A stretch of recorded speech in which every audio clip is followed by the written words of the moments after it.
Hello everyone, final revision में आपका स्वागत है और मैं हूं यश। आज हम बात करेंगे ग्लोबल इनोवेशन इंडेक्स की। देखिए, किसी भी इकोनॉमी की ग्रोथ के लिए वहां पर इनोवेटिव इकोसिस्टम होना बहुत ज़रूरी है।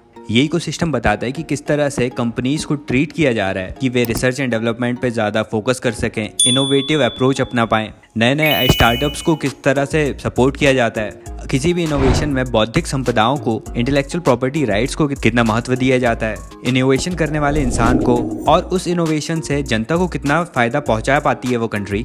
ऐसे लगभग 80 इंडिकेटर के बेस पर किसी भी कंट्री के इनोवेशन इकोसिस्टम को मेजर किया जाता है और इसके थ्रू ही WIPO World Intellectual Property Organization Global Innovation Index निकालता है। इस इनोवेशन में पहली रैंक है स्विट्जरलैंड की। भारत ने पिछली बार की तरह ही 40th रैंक हासिल की है, 40वां स्थान।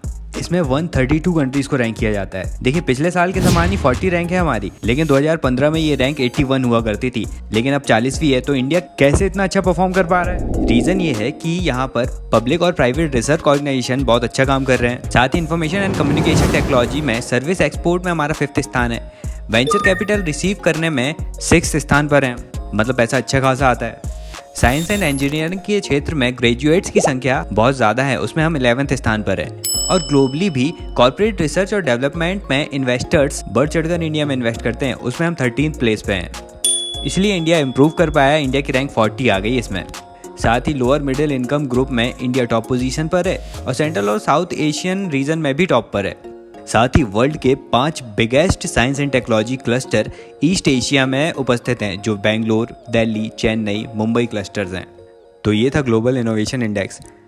अब इसके वर्ल्ड इंटेलेक्चुअल प्रॉपर्टी ऑर्गेनाइजेशन के बारे में जान लेते हैं। तो यूनाइटेड नेशन के अंतर्गत आता है ये, जिसे 1967 में क्रिएट किया गया था, ताकि लोगों में उपस्थित जो क्रिएटिविटी है, उनकी बौद्धिक संपदा है, इंटेलेक्चुअल प्रॉपर्टीज है, उन्हें इनकरेज किया जा सके ताकि लोग अपनी क्रिएटिविटी को और बढ़ाएं।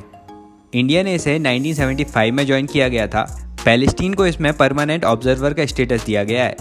वीपो का हेडक्वार्टर स्विट्जरलैंड के जेनेवा में है। तो बस आज का लेक्चर इतना ही। वीडियो अच्छा लगा तो लाइक कर दीजिए। पहली बार चैनल पर आ रहे हो, इन्फॉर्मेशन अच्छी लग रही है तो सब्सक्राइब करके जाना और ज़्यादा से ज़्यादा शेयर भी करना। Thank you so much for listening.